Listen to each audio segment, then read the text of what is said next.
నగరంలో సంచలనం సృష్టించిన తులసి రేప్ కేసులో ముద్దాయిని ఎవరో హత్య చేసి రైల్వే ట్రాక్ మీద పడేసిన వైనం. చివరికి ముఖం కూడా గుర్తుపట్టలేనంత చితికిపోయిన ముద్దాయి డెడ్ బాడీని హతుని ప్యాంటు జేబులో దొరికిన డ్రైవింగ్ లైసెన్స్ ఆధారంగా నిర్ధారించిన పోలీసులు. చూశావమ్మా, ఒక ఆడపిల్ల జీవితాన్ని అన్యాయంగా నాశనం చేసినందుకు ఆ దుర్మార్గుడికి భగవంతుడు తగిన శిక్షనే విధించాడు.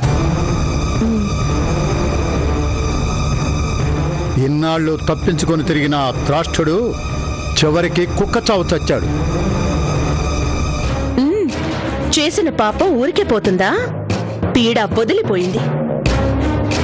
అందుకేనమ్మా మన పెద్దవాళ్ళు ఏనాడో చెప్పారు, పాపాలు చేసిన వాళ్ళు నికృష్టపు చావునే చస్తారు అని. డాడీ, ఎవరి గురించి? ఆ పేపర్ చూడు, నీకే తెలుస్తుంది.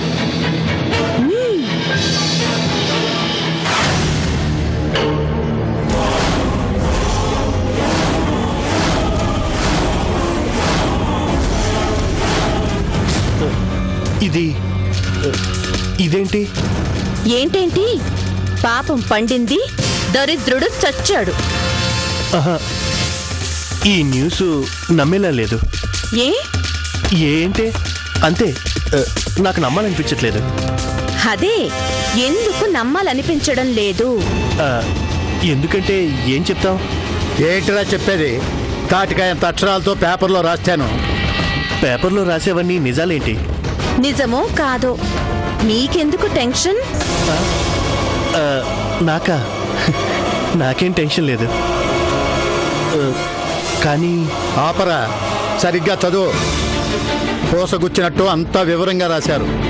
లేడీ ఇన్స్పెక్టర్ రెడ్డమ్మే డ్రైవింగ్ లైసెన్స్ ఆధారంగా శవాన్ని గుర్తుపట్టి ఆ క్రిమినల్ గాడి బాబున్నాడే వడ్డీ రామదాసు, వాడికి ఆల్రెడీ చెప్పేసిందట. పాపం వాడేమో నా కొడుకు చచ్చాడో అంటూ బోరుమని ఏడుస్తున్నాడట. ఇప్పుడేం లాభం? ఆ బుద్ధేదో కొడుకును అచ్చోసిన ఆంబోతులాగా తయారు చేసి ఊరి మీదకు వదిలేసే ముందు ఉండాల్సింది. దేవుడున్నాడు మావయ్య.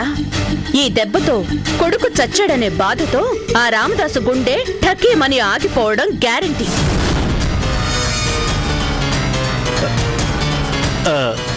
నాకు చిన్న పనుంది, వెళ్ళొస్తాను.